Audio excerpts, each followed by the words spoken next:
Eu sou Mário Persona e essas são as respostas que eu dei aos que me perguntaram sobre a Bíblia. A pergunta do leitor era como responder a um ateu. Bem, não só a um ateu, mas em todas as situações nós devemos sempre buscar a direção do Senhor quando confrontados com ateus, com incrédulos, com céticos, com pessoas de qualquer tipo. A Bíblia fala sempre preparados para responder com mansidão e temor a qualquer que vos pedir a razão da esperança que há em vós. 1 Pedro 3,15. Talvez você encontre algumas ideias no texto que eu vou ler em seguida, que foi extraído de uma correspondência em inglês que eu tive na internet com um ateu, que sentiu-se ofendido por algo que ele leu no meu site stories.org.br, que é Histórias de Verdade. O seu nome era Adam, ou Adão em português. Eu transcrevo aqui porções da nossa conversa que foram traduzidas para o português. Prezado Adam, eu não compreendo a razão do seu medo. Não existem ateus. Todo homem nasce com o conhecimento de Deus em seu coração. Ele pode até se tornar ateu pela razão e argumentação, mas não nasce assim. Você sabe que existe um Deus, mas você o odeia. Não posso provar a você que Deus seja real, mas eu sei que Ele existe e eu sei que você sabe que Ele existe. Eu era cego, mas agora eu vejo. Eu espero que você também enxergue. Foi Deus quem fez isso comigo, não minha razão. Durante um bom tempo eu procurei por Deus e não consegui encontrá-lo até o dia em que desisti. Então Ele me encontrou. E Ele irá encontrar você também, se você permitir. Se eu estiver errado, não tenho nada a perder. Mas se você estiver errado, você perdeu tudo. Peça sinceramente a Deus que se revele a você. Se o fizer com sinceridade de coração, você não tem medo, né? Ele irá se manifestar a você. Você sabe disso, mas você tem medo. Eu não sou seu inimigo. Se você quiser ter uma conversa franca sobre o assunto, eu estarei à sua disposição. Eu respeito sua posição, mas você está equivocado.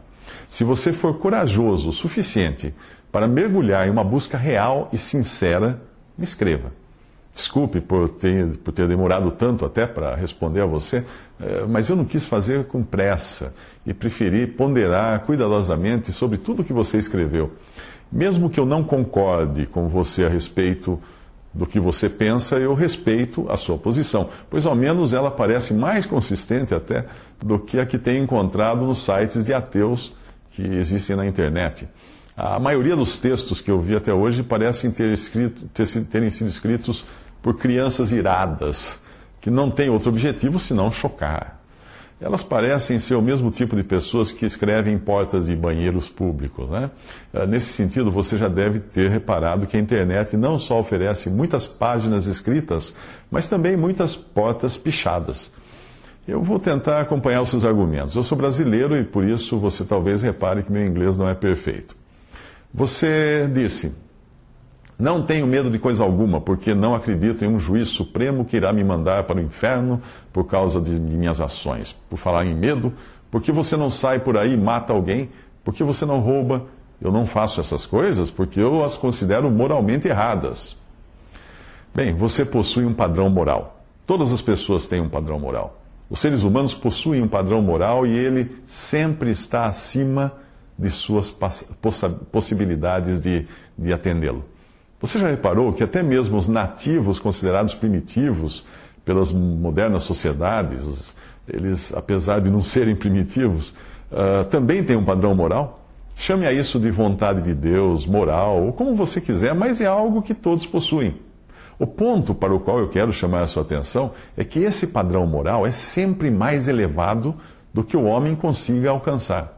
Os hipócritas o rebaixam para atender os seus próprios interesses, mas isso é outra conversa, isso é outra coisa. Os padrões, ou o padrão moral, está ali. E eles são sempre mais do que os homens conseguem alcançar, mais elevados, independente do tipo de padrão moral ou do tipo de sociedade onde ele é adotado. Desculpe por eu precisar citar a Bíblia, mas eu sei que você não acredita nela. Porém, ela é a palavra de Deus, portanto, é o padrão de Deus. Ela diz que os homens sabem que Deus é não somente pelo que vem na criação. Isso está em Romanos, capítulo 1, versículo 19. Mas também por possuírem um sentimento interior a esse respeito. Isso está também na carta de Paulo aos Romanos, capítulo 1, 21. Esse sentimento que o homem tem, já Deus colocou isso em seus corações. Ali diz: tudo fez Deus formoso no seu devido tempo. Também pôs a eternidade no coração do homem, sem que este possa descobrir as obras que Deus fez desde o princípio até o fim. Isso que eu citei agora está em Eclesiastes 3:11. É por isso que você não mata alguém. Talvez até sinta o desejo de começar comigo. Ou não rouba. É porque você sabe que é errado. Mas onde está o seu padrão? De onde você tirou esse padrão? Bem, ele não está na Bíblia, mas em algo dentro de você. Agora eu pergunto, quem colocou esse padrão aí? Aí o Adam me disse: mas os cristãos se abstêm dessas coisas por terem medo do juízo de Deus. Eu respondi a ele: bem, existe cristianismo e cristianismo. Talvez o que você aprendeu na escola dominical não seja exatamente o que a Bíblia diga. Cristãos nominais talvez se abstenham de praticar essas coisas por terem medo de algum juízo. Mas não é o caso daqueles que conhecem a Deus como Pai. Deixa eu explicar para você. Apesar de ter em mim esse padrão moral que me foi dado pelo próprio Deus, pois Ele me criou à sua imagem, eu sou uma criatura caída, como qualquer outra pessoa. Eu não comi uma maçã no Jardim do Éden. E nem sequer existe uma maçã na história que é contada ali no livro de Gênesis, na história sobre Adão e Eva. Mas eu sou descendente deles e eu herdei o pecado deles. Quando Adão e Eva eram livres para decidir, eles decidiram ser iguais a Deus. Sereis como Deus, sabendo o bem e o mal, disse a serpente a eles em Gênesis 3, versículo 5. Eles viram aquilo, naquela frase, naquela promessa da serpente, uma carta branca para viverem do modo como quisessem, sem precisar prestar contas de seus atos a ninguém. Como nós costumamos dizer no Brasil, eles quiseram ser donos de seus próprios narizes. Bem, aquilo foi a queda. E o resultado é que todo ser humano hoje nasce egoísta e rebelde, em rebelião contra Deus. Nós não somos pecadores porque pecamos, mas pecamos porque somos pecadores. É essa a nossa natureza. Pecar é uma consequência natural de sermos pecadores. É por essa razão que todos nascem endereçados ao lago de fogo, um lugar preparado originalmente para o diabo e seus anjos, que se rebelaram contra Deus, e não para seres humanos. Os seres humanos vão entrar lá meio que de gaiatos. Assim que Adão e Eva caíram em transgressão, Deus matou um animal inocente para cobri-los com a sua pele. Você pode enxergar uma figura aí? Um ser inocente precisou morrer para cobrir o pecado do homem. Bem, aquilo que era apenas uma figura seria mais tarde uma realidade quando o próprio Filho de Deus se fez homem e recebeu sobre si o juízo que era devido ao pecado. Não estou esperando que você aceite isso, pois não aceitará a menos que venha de cima. O que é o Evangelho que agora é anunciado às pessoas? Seja bom? Seja religioso? Frequente uma igreja? Dê o seu dinheiro ao pregador? Não! O Evangelho é a boa notícia de que Deus está oferecendo de graça a salvação a todo aquele que crê no Senhor Jesus como Salvador. É grátis. E se é de graça, não depende do que você faça. Deus sabe que eu e você somos pecadores e que não somos capazes de fazer o bem. Então, Ele decidiu dar de graça a salvação desde que eu a queira receber. Tão logo você recebe o dom gratuito de Deus, Ele faz de você uma nova criatura pronta para o céu. Talvez você agora consiga entender até o que é o verdadeiro cristianismo. Os cristãos não vão para o céu por fazerem o bem, mas por causa do bem que Deus fez e Deus deu a eles de graça. Você merecia morrer e ser condenado para sempre, mas Cristo morreu em seu lugar para que, pela fé, você pudesse ser liberto do juízo de Deus. Aqui surge outro ponto que é a segurança eterna daquele que crê. O que Deus dá, Ele não toma de volta. Portanto, eu hoje estou salvo. Não pelo que faço, mas pelo que Cristo fez. Só por isso eu tenho a salvação eterna, pelo que Ele fez na cruz. Ela não seria eterna se eu pudesse perdê-la, não é mesmo? Portanto, não importa o que eu faça, eu não vou perdê-la. Bem, muitos cristãos não sabem disso, por isso eles levam uma vida terrível, de medo, incerteza.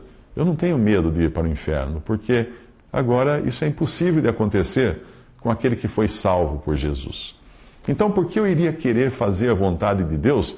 Eu me refiro a, por exemplo, não matar, fazer qualquer coisa contrária à vontade dele. Por quê? Porque eu quero agradá-lo. Isto faz parte da nova natureza que ele me deu. Esse é o cristianismo, esse é o verdadeiro cristianismo que você encontra na Bíblia. Aí o Adam me respondeu: acho que você entendeu tudo errado. Veja que toda criança é ateia. Então logo começa a falar, elas já querem saber coisas como quem fez Deus, e seus pais não conseguem responder. Eles ensinam essa bobagem que você acredita por serem incapazes de responder uma simples questão. Então, quando aquela criança deveria estar aprendendo lógica e como tomar decisões imparciais e de mente aberta, elas são confundidas pelo que seus pais ensinam sobre o paradoxo que chamam de fé.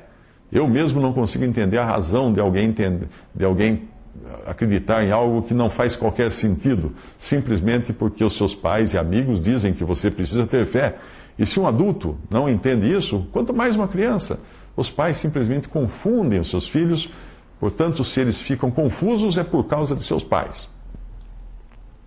Muito bem, aí eu disse a ele: acho que você está partindo de sua própria experiência para criar uma regra.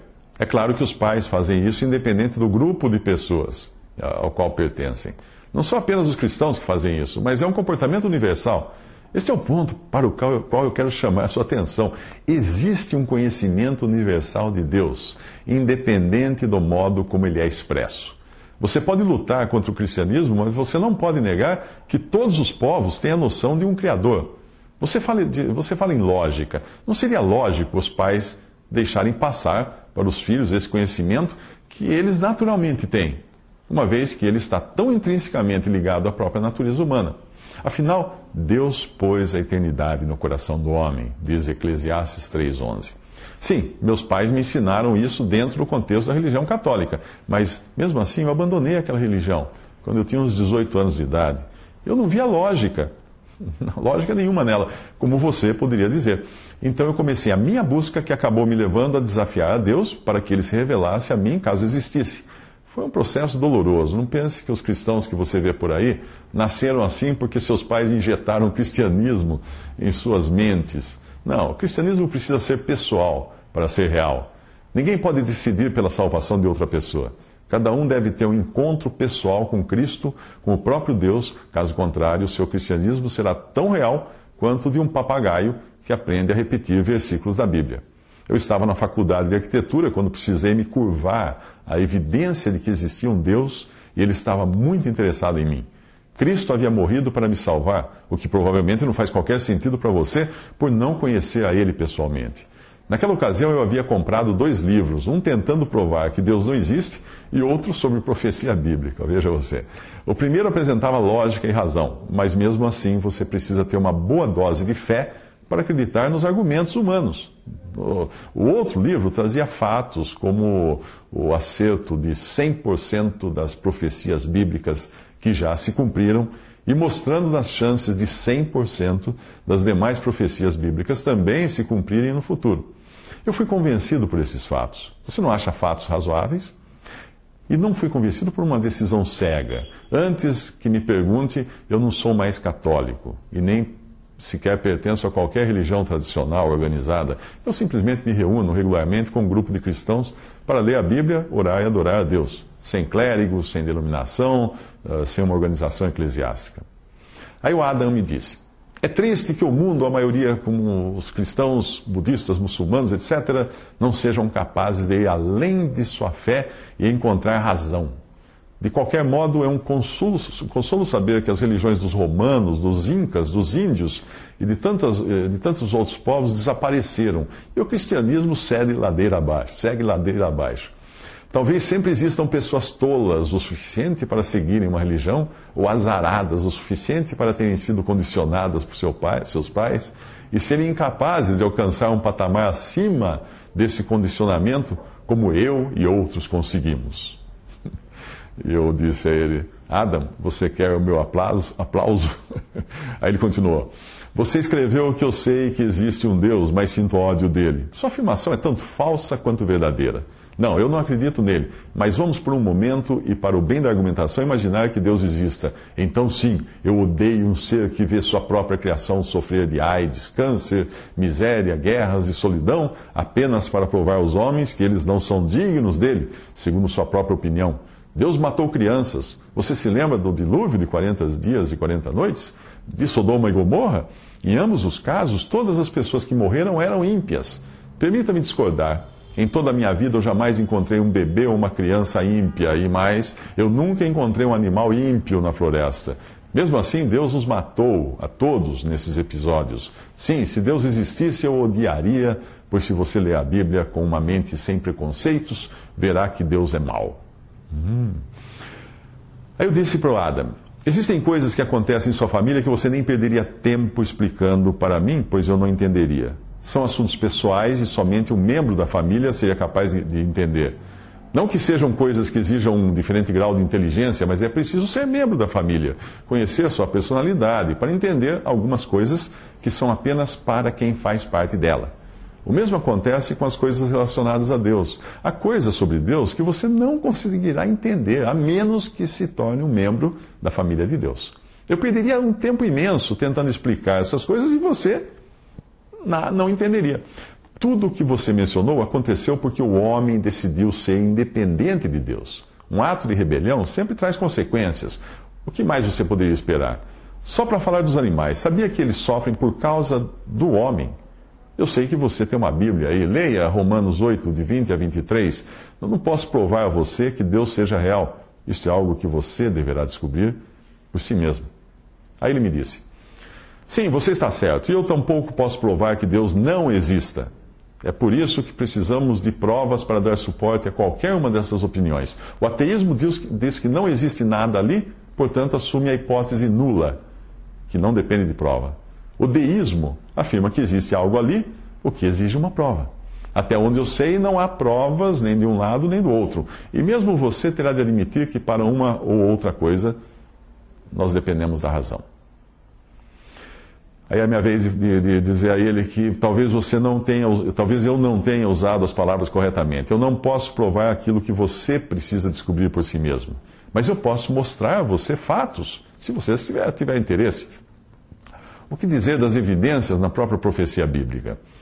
Mas não vou fazer isso a menos que você tenha interesse em ouvir. Eu era cego e agora vejo. Aí o Adam me disse: sem querer ofender, acho que podemos seguir conversando sem você citar hinos, ok?